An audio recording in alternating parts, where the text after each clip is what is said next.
आज मैं class 11 unit 8 electric fields का चैप्टर स्टार्ट कर रहा हूँ।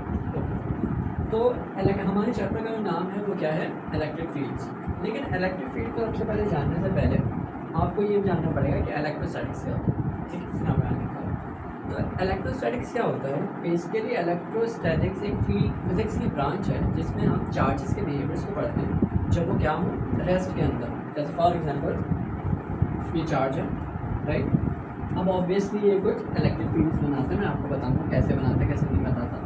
अब इनकेस यहाँ पर मैं एक दूसरा चार्ज लेकर आया, ठीक है। अब ये चार्ज इस पर लगाएगा कुछ फोर्स, जाहिर सी बात है। अब ये इसका बिहेवियर है ना कि चार्ज नहीं, इस पर फोर्स लगे, एक बिहेवियर है। अब ये चार्ज मूव करता हो जाएगा, इसके पास एक्सेलरेशन आएगी। तो हमने ये जब स्टडी करना होता है तो हम फिजिक्स की ये वाली ब्रांच पढ़ते हैं जिसका नाम है इलेक्ट्रोस्टैटिक्स। ठीक है, इसकी डेफिनेशन क्या मिलेगी हमारे पास? The branch of physics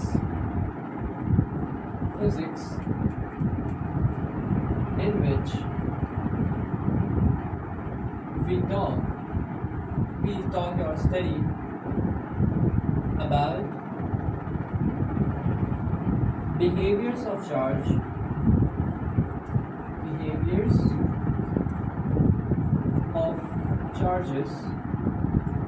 when they are at rest. When they are at rest. Okay, इतनी बात क्लियर है। अब आपके ध्यान में सवाल आ रहा होगा चार्जेस क्या होते हैं। तो सो चार्जेस बेसिकली इसी कोई डेफिनेशन है नहीं चार्जेस की। जैसे ये पहले से मौजूद है, हमारी बॉडी है ना, बॉडी के अंदर मौजूद है। हमें नहीं पता ये चीज़ कैसे आई, लेकिन हमारे बॉडी में ये चीज़ मौजूद होती है। So there is not any clear definition of charge. Okay, so charge को हम अगर डेफिनेशन बनाना भी चाहें तो चार्ज को कैसे डिफाइन कर सकते हैं? चार्ज को कैसे डिफाइन कर सकते हैं हम? It's a fundamental mental property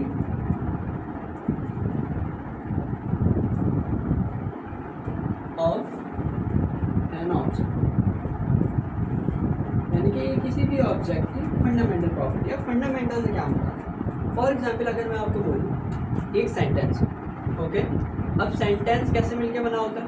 sentence एक वर्ड से मिलकर बना होता है, राइट। अब वर्ड्स किससे मिलकर बने होते हैं? वर्ड्स अल्फ़ाबेट से मिलकर बने, सही है। अब अल्फ़ाबेट से छोटी कोई चीज़ है नहीं है ना, तो जो वर्ड्स हुए वो क्या हुए, वो फंडामेंटल चीज़ हो गई। ठीक है, तो फंडामेंटल से मुराद ये है।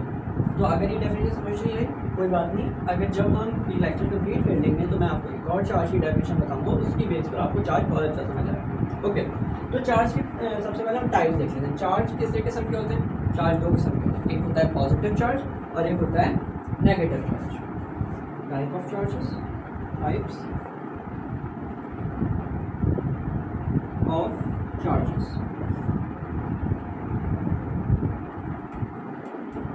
एक कौन सा होता है? Positive charge, positive charge. और एक दूसरा क्या होता है?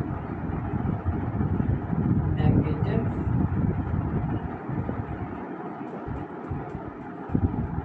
चार्ज। ओके, अब ऑब्वियसली चार्ज को मेजर भी किया जाता होगा। तो चार्ज की यूनिट होती है, उससे हम चार्ज को किसमें मेजर करते हैं? कूलम्स में मेजर करते हैं। इसलिए कूलम्स में मेजर करते हैं, यानी कि इसको डिनोट किया जाता है। फॉर एग्जांपल अगर मैं बोलूँ चार्ज का मैग्नीट्यूड, चार्ज के मैग्नीट्यूड का क्या मतलब है? चार्ज की कितनी वैल्यू है, यानी कि 10 कूलम, 100 कूलम, 1000 कूलम या जितने भी हो गए। ठीक है, इतनी बात क्लियर है। चार्जेस दो टाइप्स के होते हैं, एक पॉजिटिव नेगेटिव, अभी ये याद रखें। एंड इसकी यूनिट क्या होती है? कूलम। ठीक है, अगर मैं मैग्नीट्यूड की बात बोलूँगा चार्ज की, तो आपको फ़ौरन दिमाग में आना चाहिए कि कूलम वाला, जैसे 100 coulomb, 1000 coulomb, that's all. Okay, positive charge को मैं कैसे डिनोट कर देता हूँ? यहाँ एक पॉजिटिव चार्ज में है और मैंने ये पॉजिटिव चार्ज की नोटेशन हो गई।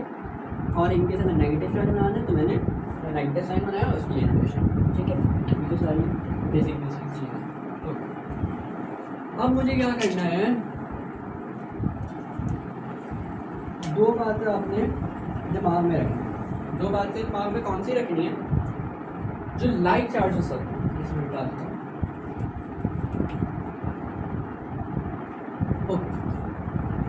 लाइक चार्जेस जो होते हैं, लाइक चार्जेस का क्या मतलब होता है? लाइक चार्जेस मतलब सेम चार्जेस, यानी कि पॉजिटिव यानी कि दो चार्जेस हो गए, एक पॉजिटिव दूसरा भी पॉजिटिव, तो मैंने कहूँगा लाइक चार्जेस। एक नेगेटिव दूसरा भी नेगेटिव, तो मैं उससे क्या कहूँगा? लाइक चार्जेस, ठीक है। लाइक चार्जेस का मतलब क्या होता है? Same charges, okay. और अनलाइक चार्जेस से क्या मतलब होता है? Opposite charges.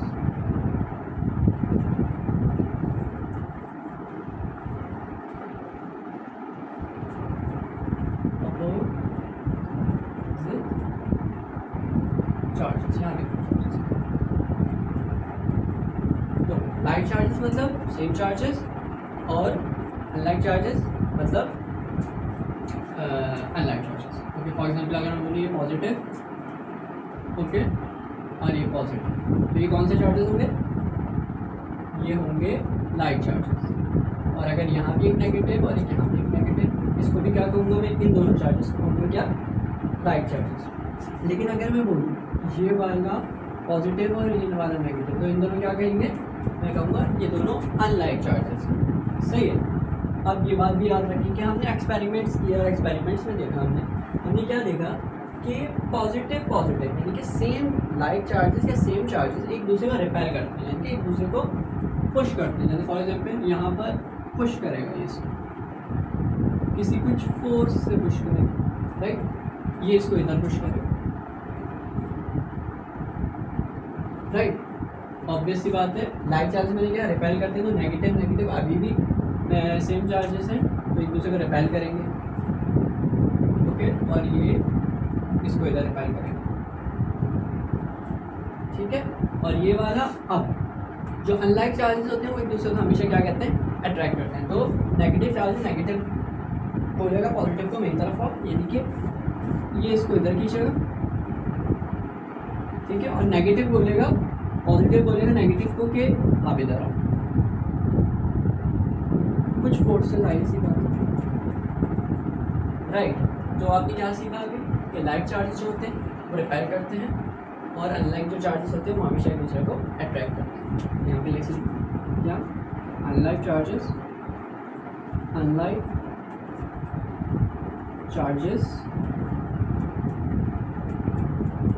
Repel each other, sorry attract each other,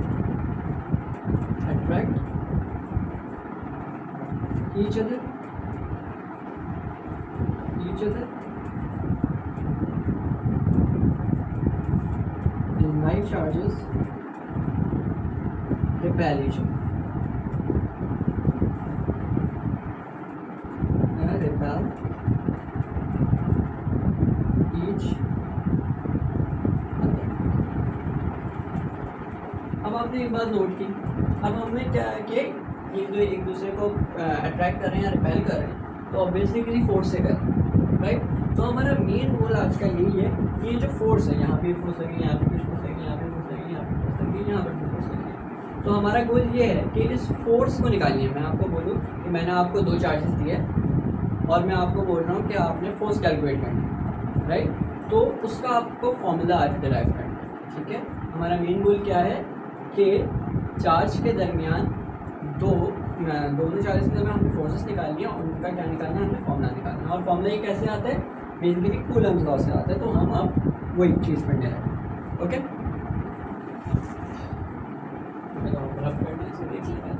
screenshot लेंगे। तो अब हमने दोनों चार्जेस के दरमियान फोर्स निकाली, ओके। और वो कौन बताता है? वहाँ पे कूलम्स लॉ बताता है। तो लेट्स सपोज हमारे पास एक यहाँ एक चार्ज है, लेट्स से Q1, ओके, और यहाँ पे दूसरा चार्ज है, लेट्स से Q2, राइट। ये लाइक चार्जेस क्या करेंगे? एक दूसरे को रिपेल करेंगे, तो Q2 जो है वो Q1 क्या करेगा, होगा तो ब्लू हो जाएगा।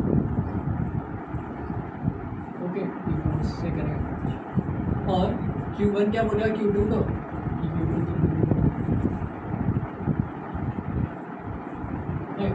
अब यहाँ पर फोर्स को लिखने की एक नोटेशन है। फोर्स को कैसे लिखते हैं, यहाँ पर वो लिखते हैं जो फोर्स लगा रहा है। Q2 का फोर्स कौन लगा रहा है, Q1 लगा रहा है, तो यहाँ पर 1 लिखूँगा। और किस पर लग रही है, Q2 पे यहाँ लिखूँगा। यहाँ पर Q1 पे फोर्स कौन लगा रहा है, 2 लगा रहा है, और किस पर लग रही है, Q1 पर। ठीक है, पहले जो आएगा वो कौन आएगा, जो फोर्स लगा रहा है, और दूसरे पे कौन आएगा, जो फोर्स इस पर लग रही है। ओके, तो फोर्स एक वेक्टर क्वांटिटी है, तो मैंने यहाँ पर क्या लगा दिया, ये एरो। दूसरी चीज़, इनके दरमियान में डिस्टेंस है, लेट्स से आर है, कुछ भी आर है, कुछ भी हो सकता है। जो प्रॉब्लम्स करेंगे तो कुछ भी हो सकता है, 100 मीटर्स, 10 मीटर्स, कुछ भी हो सकता है। तो उसे हम क्या कहते हैं, आर कहते हैं। कीप इन माइंड ये जो आर डिस्टेंस है ये इनके सेंटर से डिस्टेंस, राइट, इनके सेंटर से डिस्टेंस, ये नहीं कि यहाँ से उठा लिया डिस्टेंस यहाँ से आने का, नहीं, इनके सेंटर से डिस्टेंस मेजरमेंट है। ओके, अब मैंने लेबॉर्ट्री में गया और मैंने देखा, लैब में गया, मैंने देखा 2 चार्जेस लिए और 2 चार्जेस में मैंने वैल्यूज़ को बढ़ाया। मैंने कहा दोनों चार्जेस की वैल्यू मैंने 10 रखी, ठीक है, तो मैंने फोर्स देखी कि मैंने क्या हुई, फोर्स बढ़ी। जब मैंने 20 रखी, फोर्स बढ़ी। देन मैंने दोनों चार्जेस की यूनिट जो वैल्यू थी वो 30 कूलम रखी, तो और फोर्स बढ़ गई। जब मैंने 40 रखी, फोर्स और बढ़ गई। देन मैंने 50 रखी, 1000 रखी। तो जैसे Q1 Q2 की वैल्यू में बढ़ाता जा रहा हूँ तो क्या हो रहा था, फोर्स की वैल्यू भी बढ़ती जा रही थी। यानी कि Q1 Q2 के मैग्नीट्यूड को जब मैंने बढ़ाया, दोनों के मैग्नीट्यूड को जब मैंने बढ़ाया तो क्या हुआ, फोर्स मेरे पास बढ़ गया, राइट। और Q1 Q2 के जब वैल्यूज़ को मैंने कम किया, यानी कि 100 थी, 100 पे फोर्स देखी मैंने, कुछ थी। जब मैंने 100 से कम किया मैग्नीट्यूड को दोनों को, मैंने कहा 50 कूलम कर दिया, तो फोर्स भी कम हो गया। तो मैंने एक ये ऑब्जर्वेशन कि दोनों चीज़ों को बढ़ा रहा हूँ, ये वाली चीज़ भी बढ़ रही। तो इस टाइप के रिलेशन को हम क्या कहते हैं, डायरेक्टली प्रोपोर्शनल रिलेशन। तो एक चीज़ को बढ़ाऊँ, दूसरी चीज़ भी बढ़ाऊँ, इसको क्या कहूँगा मैं, डायरेक्टली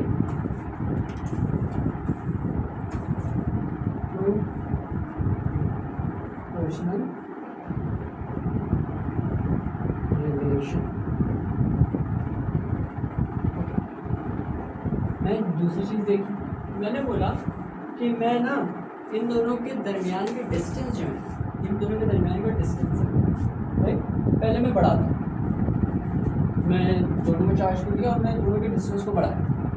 तो मैंने क्या देखा, जब मैंने डिस्टेंस को बढ़ाया तो फोर्स जो है वो कम हो। ओके, जब मैं दोनों चार्जेस को दूर लेके गया तो क्या हुआ, तो फोर्स थी वो कम हो गई। और जब मैंने दोनों चार्जेस को करीब लेके आया, यानी कि आर को मैंने जब कम किया तो क्या हुआ, फोर्स बढ़ गई। आर को जब मैंने कम किया तो क्या हुआ, फोर्स जो थी वो बढ़ गई। तो एक क्वांटिटी को बढ़ाओ, दूसरी चीज़ कम हो जाए, या एक क्वांटिटी को कम करो, दूसरी चीज़ बढ़ जाए, तो ऐसी चीज़ को हम क्या कहते हैं, ऐसे रिलेशन को इन्वर्सली प्रोपोर्शनल, इन्वर्सली प्रोपोर्शनल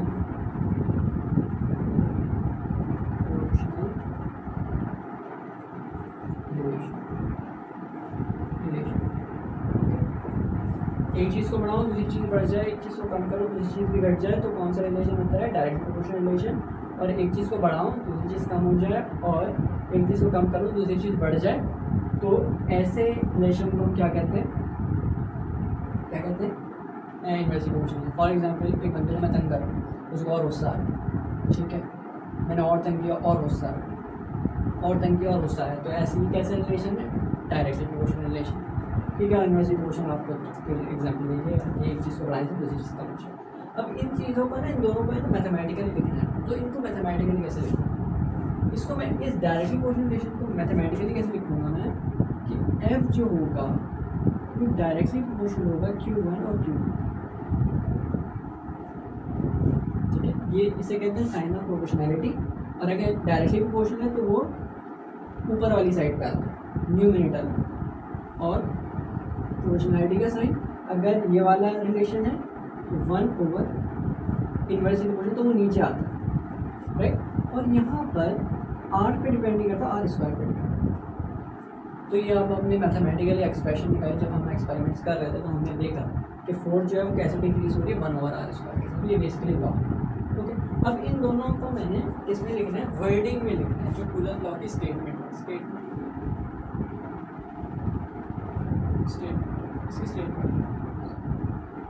इसकी स्टेटमेंट क्या है कि अरे और हाँ, ये जो चार्जेस के दरमियान फोर्सेस हैं, इनको मैं क्या और क्या कहता हूँ, मैं कूलम्स फोर्स भी कहता हूँ, कूलम्स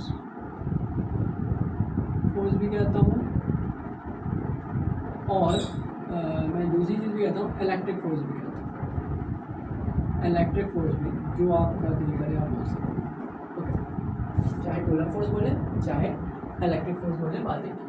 और क्या आपकी स्टेटमेंट क्या कह रही है इसकी, क्या कि Coulomb's force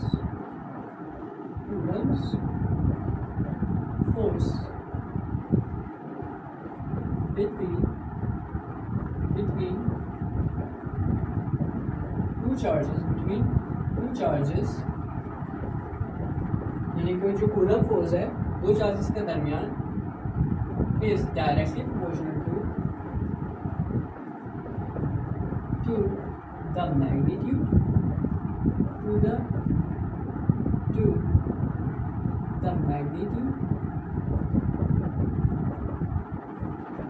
of the product of charges, magnitude of the product of their charges, यानी कि इस बात को समझिएगा कि जो कूलम फोर्स है वो डायरेक्टली प्रोपोर्शनल है किसके, चार्जेस के मैग्नीट्यूड, यानी कि मैग्नीट्यूड है Q1 Q2 Q कुछ वैल्यू होंगी यहाँ पर इनके 10 कूलम 50 कूलम 100 कूलम, तो उनके मैग्नीट्यूड के प्रोडक्ट के, यानी कि मल्टीप्लाई में आएंगे, ठीक है, मैग्नीट्यूड के प्रोडक्ट की डायरेक्टली प्रोपोर्शनल, ओके। मैग्नीट्यूड के प्रोडक्ट, सही है, चार्जेस का मैग्नीट्यूड लेना है और उनका प्रोडक्ट लेना है, राइट। एंड दूसरा रिलेशन क्या आता है, and inversely proportional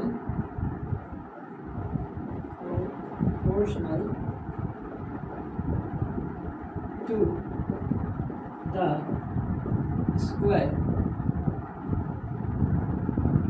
of the distance between them, यानी कि और दूसरा रिलेशन क्या बिल्डअप किया कि इनवर्सली प्रोपोर्शनल किसके, to the square of the distance, और डिस्टेंस ये किस चीज़ का है, इन दोनों के दरमियान का, ऑब्वियसली सेंटर्स। तो इन दोनों रिलेशंस को हमने किस में लिख दिया, मैथमेटिकल। तो हमने रिलेशन लिख लेते हैं एक बार, कौन से थे, एफ डायरेक्टली प्रोपोर्शनल किसके, Q1 और किसके, Q2 के, और एफ जो है वो इनवर्सली प्रोपोर्शनल था किसके, 1/r²। दोनों रिलेशन कंबाइन कर लेते हैं, combining both relation, combining both relations,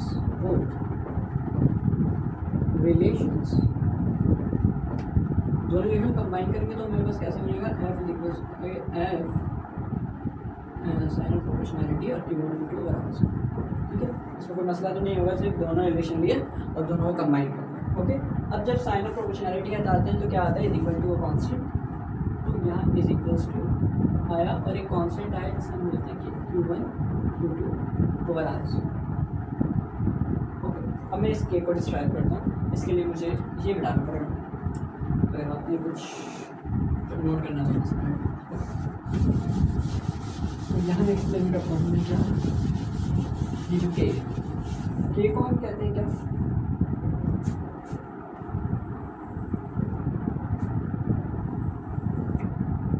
के को हम कहते हैं, के इज कॉल्ड कूलम्स कांस्टेंट,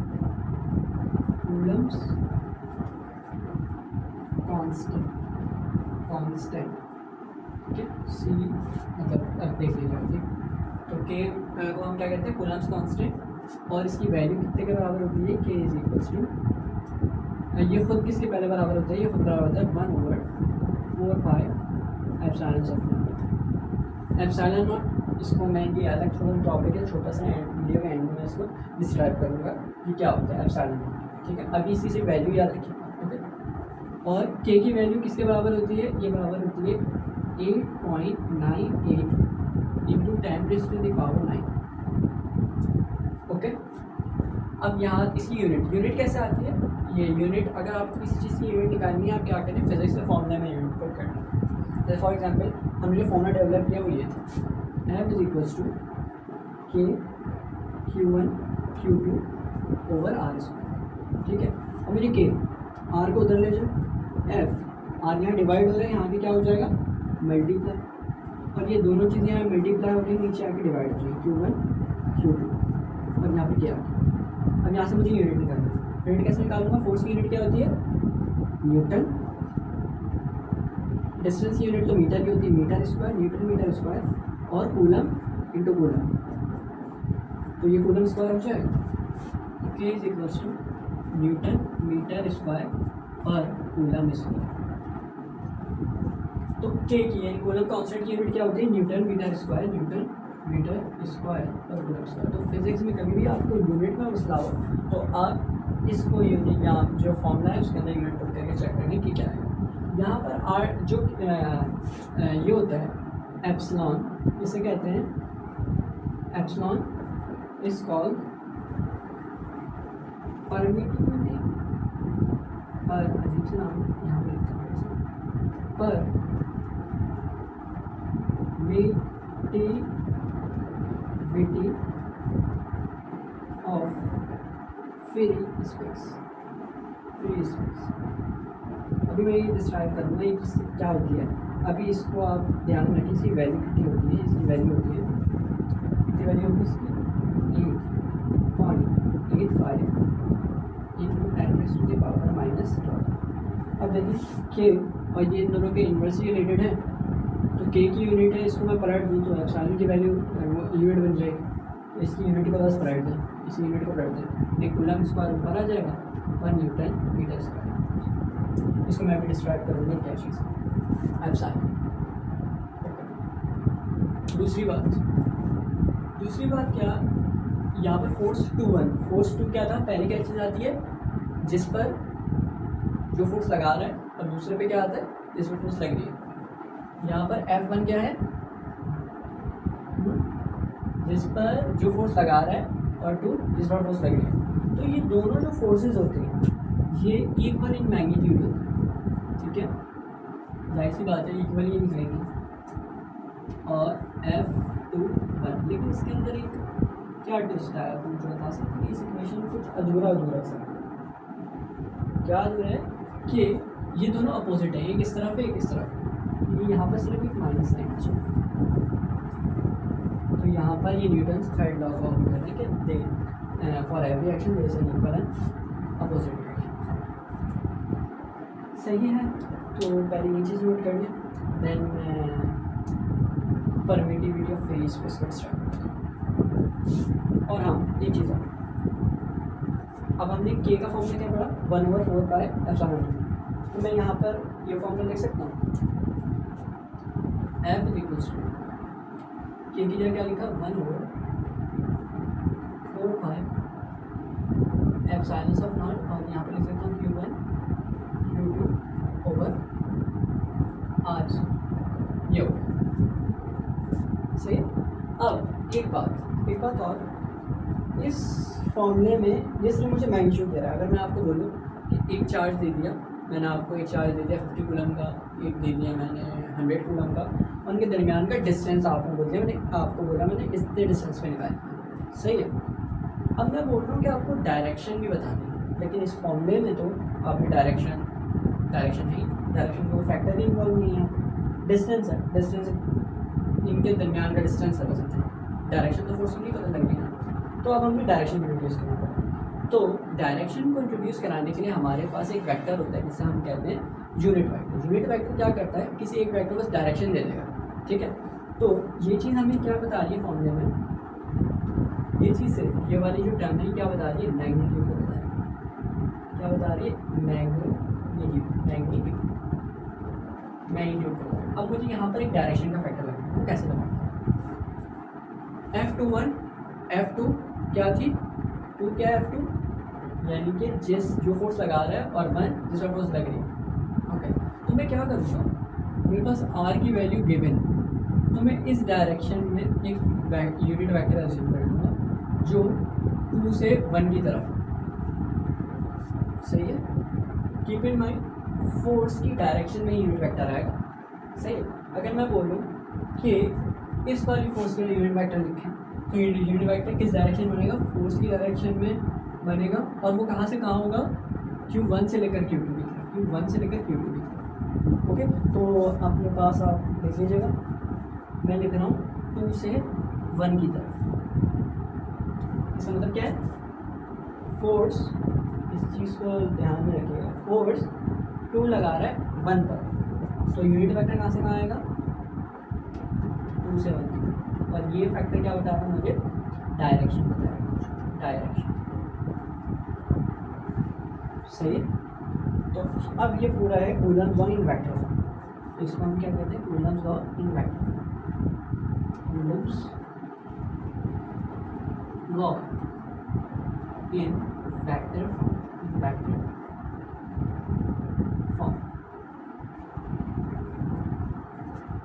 इतनी बात क्लियर है। ये दोनों नोटेशंस थोड़ी सी प्रैक्टिस करिएगा। ये 2 1 क्या बता रहा है, 2 क्या बता रहा है कि कौन फोर्स लगा रहा है, 1 क्या बता रहा है किस पर लगेगा। यूनिट वेक्टर कहाँ से कहाँ यूनिट वेक्टर, यानी कि 2 से 1 की तरफ है, इसको तो इतना नहीं करिएगा, तो डायरेक्शन में देखिएगा कि फोर्स की डायरेक्शन यूनिट वेक्टर।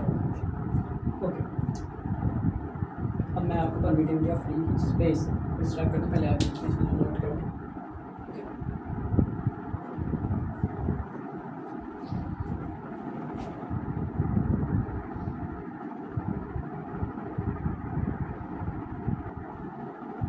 ओके, तो ये वाला जो फॉर्मूला है क्या था, अब ये सिर्फ मैग्नीट्यूड लिखूँ, क्या लिखूँ, 1/4 pi epsilon Q1 Q2 over R square. सही, ये कूलम्ब्स लॉ है। ये जब भी वैलिड है फॉर्मूला जब आप वैक्यूम के अंदर, वैक्यूम क्या मतलब, जहाँ पर कुछ भी नहीं होता, जैसे फॉर एग्जाम्पल स्पेस, वहाँ पर कुछ भी नहीं, ना ऑक्सीजन है ना कुछ, तो वहाँ पर ये फॉर्मूला वैलिड है, सही है। जब आप कहीं और जाएंगे, जैसे फॉर एग्जांपल मैं आपको बोलूँ 2 चार्जेस को शहद में देख रहे हैं, आप लेकर गए और शहद में आपने 2 चार्जेस को डुबो दिया, तो वहाँ पर फोर्स देखेंगे तो वहाँ पर फोर्स चेंज हो जाएगी, राइट, क्योंकि वहाँ पर ये एप्सिलॉन नॉट की वैल्यू चेंज हो जाएगी, ठीक है। तो फॉर फ्री स्पेस जो फॉर्मूला होता है वो ये होता है, यहाँ पर ये परमिटिविटी ऑफ फ्री स्पेस आ जाता है, तो परमिटिविटी और फ्री स्पेस बोल देंगे। देन अगर किसी मीडियम में रख दिया तो बोलते हैं हम परमिटिविटी ऑफ उस मीडियम की, जैसे permittivity of water, permittivity of honey, permittivity of air में देखना चाह रहे हैं तो परमिटिविटी ऑफ एयर, परमिटिविटी जहाँ वैक्यूम है तो परमिटिविटी ऑफ वैक्यूम, या परमिटिविटी ऑफ फ्री स्पेस, दोनों की बात है, परमिटिविटी ऑफ फ्री स्पेस बोल रहे हैं, परमिटिविटी ऑफ वैक्यूम बोल रहे हैं, ठीक है।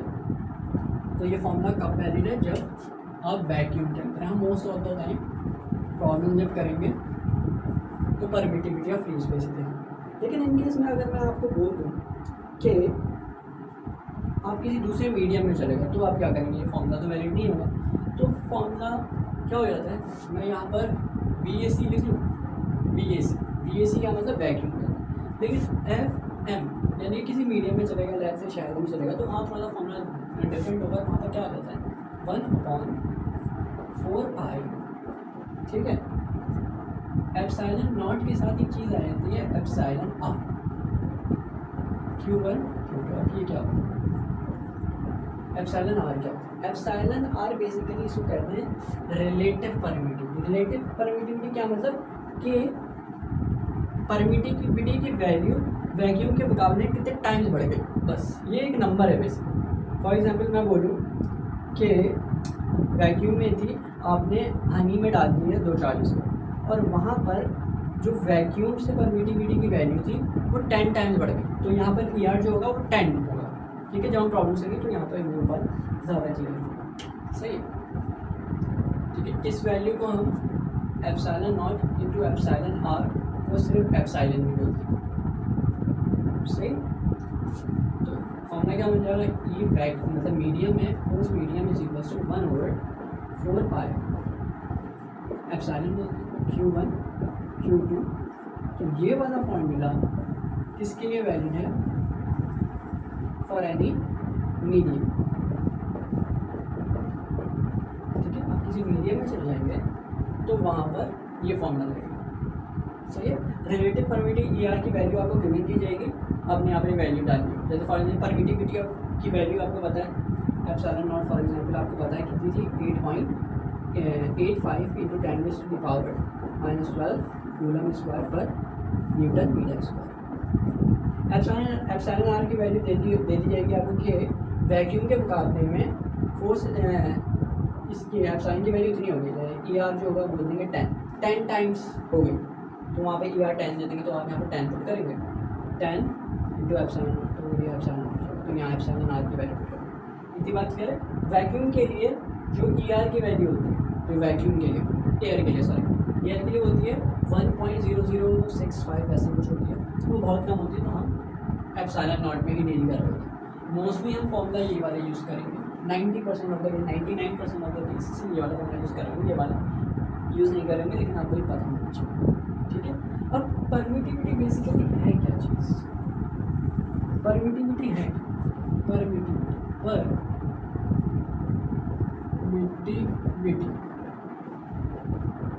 परमिटिविटी बेसिकली किसी मीडियम की एबिलिटी है कि वो फोर्स बिटवीन टू चार्जेस को कितना कम कर पा रहे, बस एक मीडियम की प्रॉपर्टी है कि वो फोर्स बिटवीन द चार्जेस वो कितना कम कर पा रहे हैं, ठीक है। फॉर एग्जांपल एक टीचर है, टीचर क्लास में है, बच्चे बातें कर रहे हैं, कोई बच्चा है, कोई टीचर है, उसकी मौजूदगी में बच्चे ज़्यादा बातें कर रहे हैं, और कोई बच्चा है जिसकी मौजूदगी में बच्चे कम बातें कर रहे हैं, तो बस ये बात है, ठीक है। परमिटिविटी एक की ज़्यादा हो जाएगी, एक की परमिटिविटी कम हो जाएगी, ठीक है।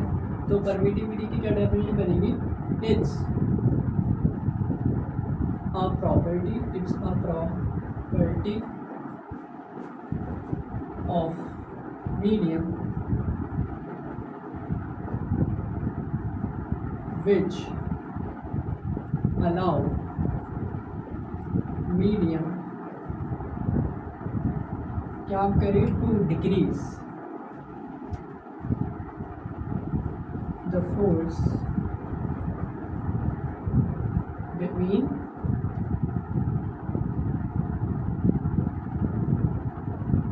टू चार्जेस,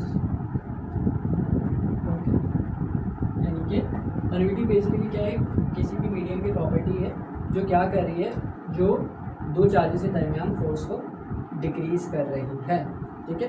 अब अगर वैक्यूम में चले जाएंगे तो परमिटिविटी ऑफ फ्री स्पेस हो जाएगी, अगर वाटर में चले जाएंगे परमिटिविटी ऑफ वाटर हो जाएगी, अगर हनी में चले जाएंगे तो परमिटिविटी ऑफ हनी हो जाएगी, सही है। यहाँ पर परमिटिविटी टॉपिक ख़त्म होता है। अब यहाँ पर एक टॉपिक बचा, वो सिर्फ इस लॉ से रिलेटेड कुछ इम्पॉर्टेंट पॉइंट्स हैं, मतलब आपको याद रखनी चाहिए,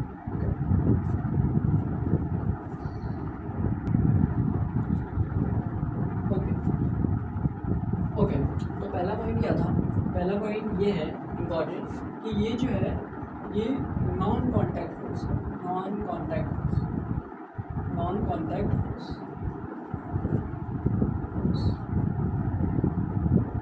यानी कि जो कूलम्स फोर्स है या इलेक्ट्रिक फोर्स है, चार्जेस के दरमियान कोई वो नहीं था, क्या कहते हैं कोई जो क्या कहते हैं, कोई टच नहीं हो रहे the charge, right.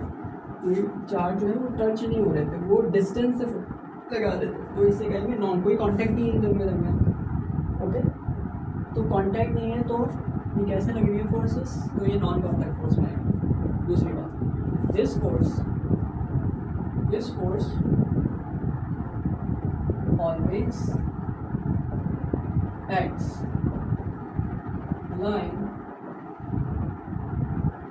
acts along the line joining the center of the of the charges इसका मतलब क्या है? यानी कि ये फोर्स हमेशा एक्ट करेगी चार्जेस के line joining their centre. For example मैंने बोला एक चार्ज है और एक चार्ज है। अगर मैं आपको बोलूँ एक स्ट्रेट लाइन ड्रॉ करें इनके सेंटर्स के दरमियान, तो वो कौन सी हो? ये सेंटर इसका ये है, ये इसका सेंटर ये है। तो मैं क्या किया, एक ये लाइन ड्रॉ इनके दरमियान। तो इसी लाइन के बाद ये लाइक चार्जेस हैं, तो ये एक दूसरे को रिपेल करें, तो यू। तो इस लाइन के अलॉन्ग फोर्स लग रही है, तो इस लाइन का मतलब ये है। और यहाँ पर क्या लग जाएगी, इस लाइन के अलॉन्ग, तो इस लाइन जुड़ा हो गया, तो इस लाइन के अलॉन्ग लग जाएगी फोर्स। ठीक है, ऐसा नहीं है कि चार्ज यहाँ रखा हुआ है, एक चार्ज यहाँ रखा हुआ है, एक फोर्स लगी है यू, एक फोर्स लगी है यू, नहीं ऐसे नहीं लगेगी। अभी अगर ये दो हैं तो ऐसे फोर्स मिलेगी हमेशा। कैसे लगेगी?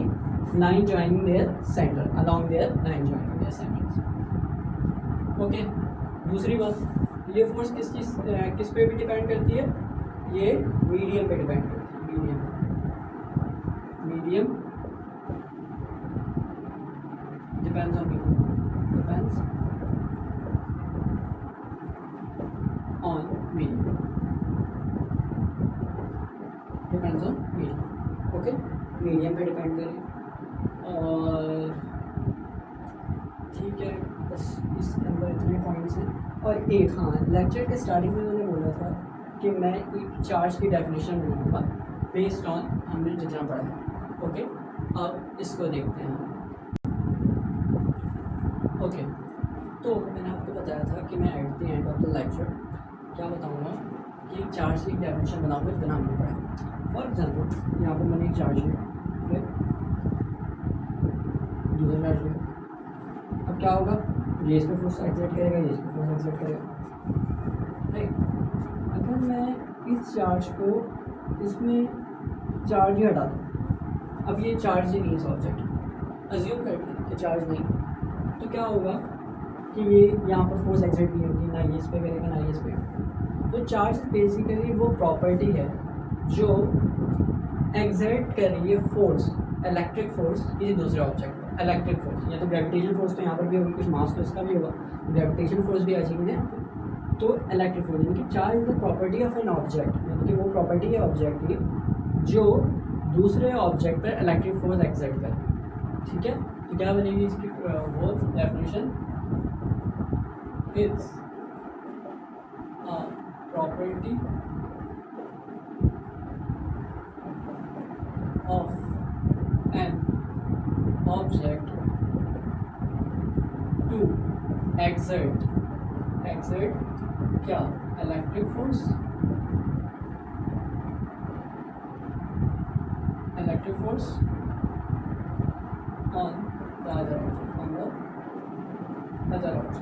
on the other object। Okay, यानी कि चार्ज ऑब्जेक्ट की कोई प्रॉपर्टी है जो इलेक्ट्रिक फोर्स एक्सर्ट कर रही है किसी दूसरे ऑब्जेक्ट। ओके, खैर चलिए इतना ही होगा, कूलम्ब्स लॉ से रिलेटेड इतना ही था। मैं इन द नेक्स्ट लेक्चर में हम ये देखेंगे कि कूलम्ब्स लॉ की जितनी भी प्रॉब्लम्स हैं वो देखेंगे। और अगर मैं आपको बताता हूँ, अगर आप लेक्चर्स को बिल्कुल सही से देखेंगे तो आप बुक वाली भी प्रॉब्लम्स करने के काबिल हो जाएंगे। और इन केस पेपर्स में अगर कुछ अपने पास होने वाले प्रॉब्लम्स दे भी दी तो आप कर पाएंगे। प्लस जब मैं न्यूमेरिकल कूलम्ब्स लॉ के निपटा दूँगा तो मैं MCQs भी देखूँगा कि क्या क्या MCQs हैं क्या नहीं।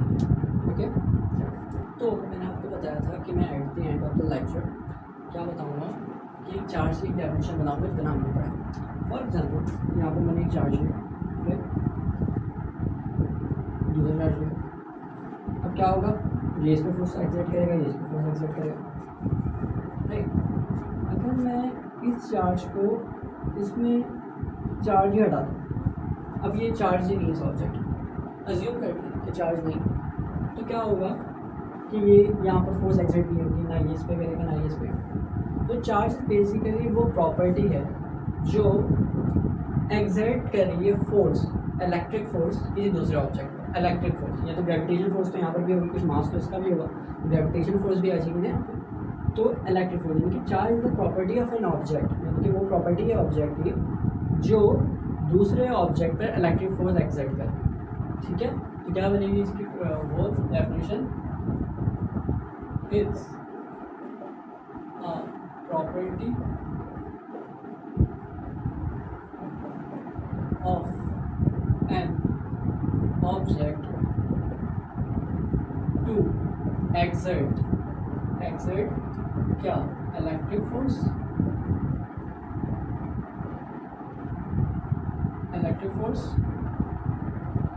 on the other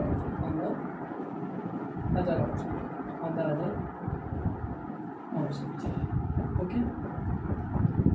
यानी कि चार्ज ऑब्जेक्ट की कोई प्रॉपर्टी है जो इलेक्ट्रिक फोर्स एक्सर्ट कर रही है किसी दूसरे ऑब्जेक्ट, ओके। खैर चलिए इतना ही होगा, कूलम्ब लॉ से रिलेटेड नहीं था। मैं इन द नेक्स्ट लेक्चर में हम ये देखेंगे कि कूलम्ब लॉ की जितनी भी प्रॉब्लम्स हैं वो देखेंगे। और अगर मैं आपको बताता हूँ, अगर आप लेक्चर्स को बिल्कुल सही से देखेंगे तो आप बुक वाली भी प्रॉब्लम्स करने के काबिल हो जाएंगे, और इन केस पेपर्स में अगर कुछ अपने पास उन्होंने प्रॉब्लम्स दे भी दी तो आप कर पाएंगे। प्लस जब मैं न्यूमेरिकल्स कूलम्ब लॉ के निपटा दूँगा तो मैं MCQs भी देखूँगा कि क्या क्या MCQs हैं क्या नहीं।